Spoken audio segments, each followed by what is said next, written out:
What is up, everybody? Random Random Man here, aka RRM, bringing you another rapid movie review, aka RMR, and it is for If.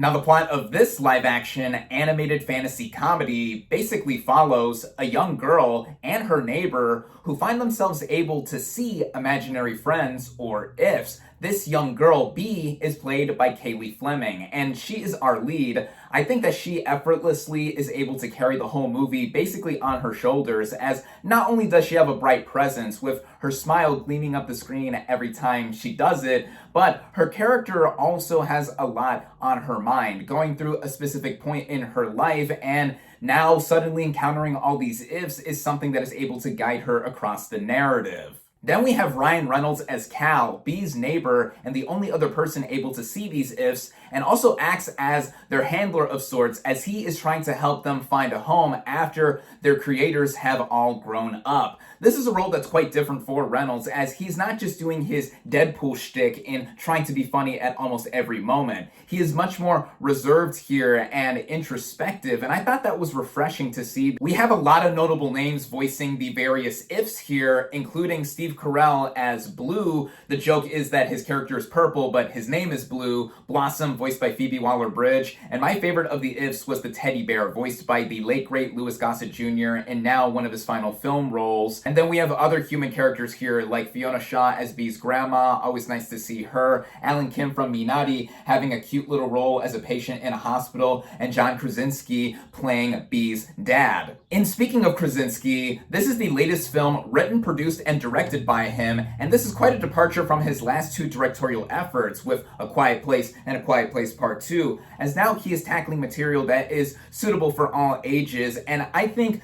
the movie definitely has a lot here that my generation could chew on, and there are a lot of similarities that I noticed to the Cartoon Network series Foster's Home for Imaginary Friends. Now, it does take a bit for the ifs to get introduced into the story, and one thing holding the movie back is that it lacks logic in places, not necessarily with how there are only two humans able to see the ifs, seemingly, but also with how a young girl like B is basically traipsing off and going around New York unsupervised, and in some instances with Cal. But the movie offsets that by being able to throw in a lot of ideas here that are, of course, meant for younger audiences, and then stuff for the adults like myself to be able to grab onto and feel some sense of nostalgia in being youthful, even if you didn't have an if yourself. And speaking of those ifs, I really like the designs of the ones we got great glimpses of in terms of their animation style, their personalities, and the various voices. A highlight of the movie for me was this one sequence where it eventually turned into a musical number with a song by the late great Tina Turner being looped into it, and a lot of those bright moments in how the movie is paced together at about an hour and 40 minutes was able to keep the movie moving. The original score by Michael Giacchino I also thought was reminiscent of films that I remembered from my youth, and it did seem at times that it was trying to hit certain emotional beats, especially by the end whenever it was used, and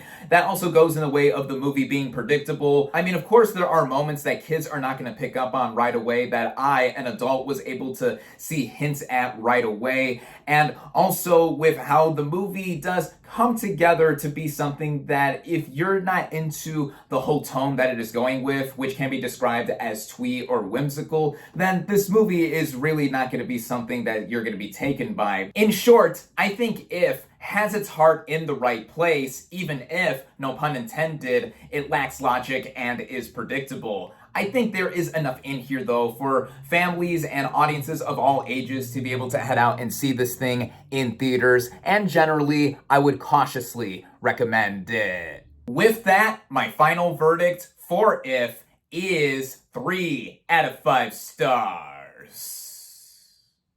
Thank you all, as always, for watching. Be sure to like this video, comment on what you thought of If, social media links in the description, subscribe to my channel for more, and I'll catch you on the next movie review.